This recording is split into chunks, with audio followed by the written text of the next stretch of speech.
Wherever I go, I Want to Leave is the brand new album from Love, Fame, and Tragedy. We are here with Matt Murphy, the mastermind and creator of the project.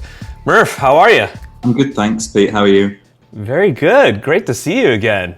You too. It's been a while. You are the quintessential quarantine model right now. You got the hair. You've always had the hair, and now you're growing the beard. How long is this growth?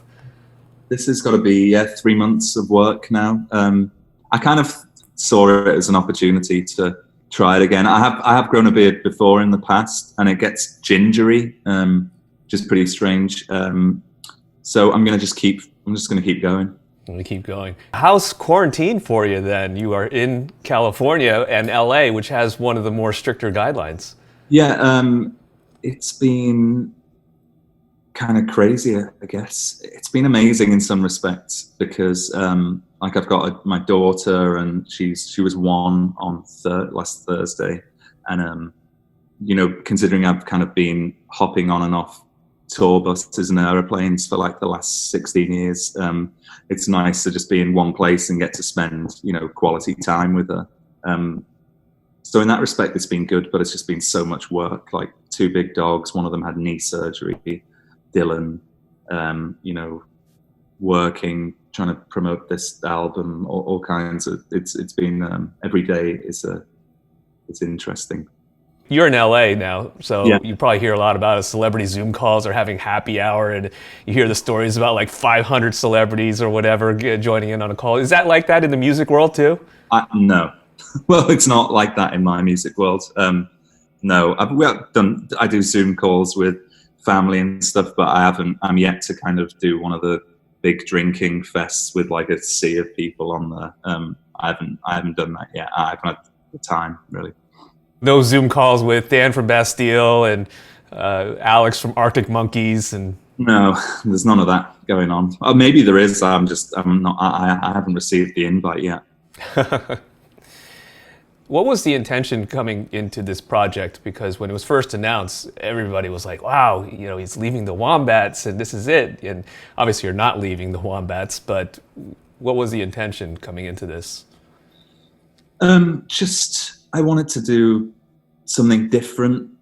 I don't really think of it as a solo project. I'm not massively into it when like lead singers of bands go and do solo projects. So I kind of wanted to, get more collaborators in the studio and kind of make it a bit more special than just a solo album. And I think I could have kept ploughing the kind of Wombats road. We probably could have got, I don't know, we probably could have just kept going to like album number 7 or 8, and then there'd be like a mental breakdown in an airport and we'd have to stop for a bit. So I just felt like I needed to try something different, start something new from scratch, and just kind of use it as a way to re-energize myself, I think. When you do that, or when an artist does that, you're doing it at a different point in your life. So when it comes to the lyrical content, do you push yourself even further to try to become more vulnerable or become more observational, find different muses? I think because it was like a brand new project for me, I kind of went in on the lyrics a little bit more brutal, and I felt like I could be blunter and more descriptive and say the odd occasional kind of shocking thing, which maybe I would have overanalyzed if it was a Wombat song a bit more. It was very much kind of, How much did you put into your head or purposefully try to sound different than the Wombats? Yeah, I mean, it's all cut from the same loaf of bread, because, I write Wombat songs as well. I really tried to differentiate the 2 projects in the studio, and by using collaborators that, sound just so different to a Wombats record. And Mark and I would kind of get friends or people into the studio and just say, can you just like mess around for 3 hours over all these tracks or whatever, and we'll keep the best bits. And there was no ego involved, and everyone was like, yeah.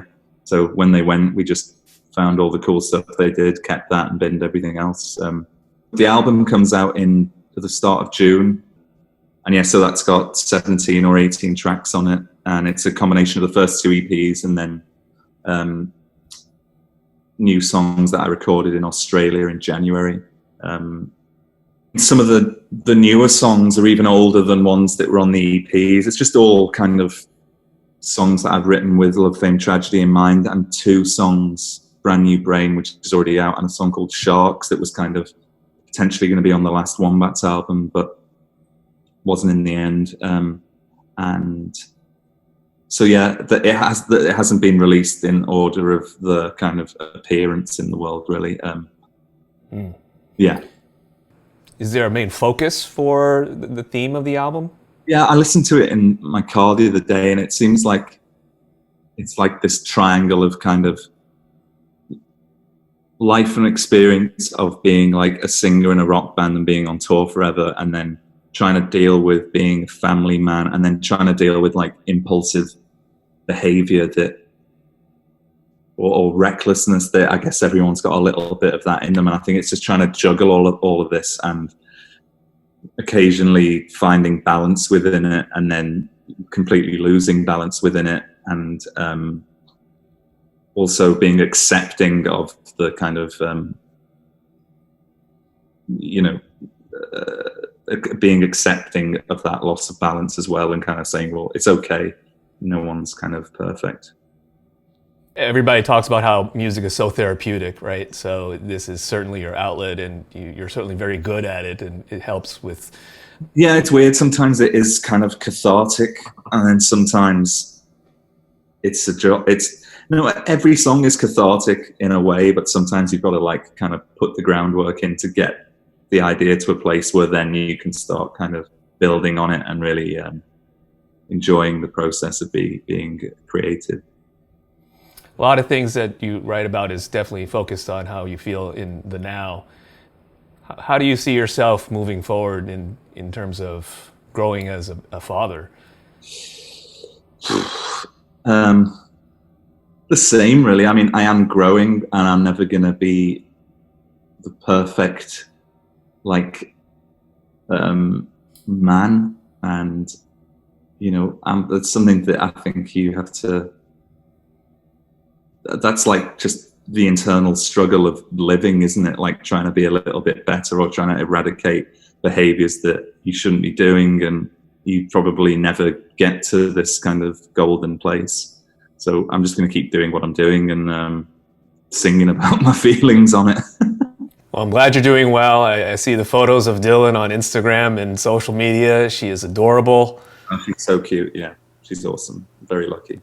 And thanks for doing this. Look forward to the album. Thanks, Pete. Cheers, man. Bye.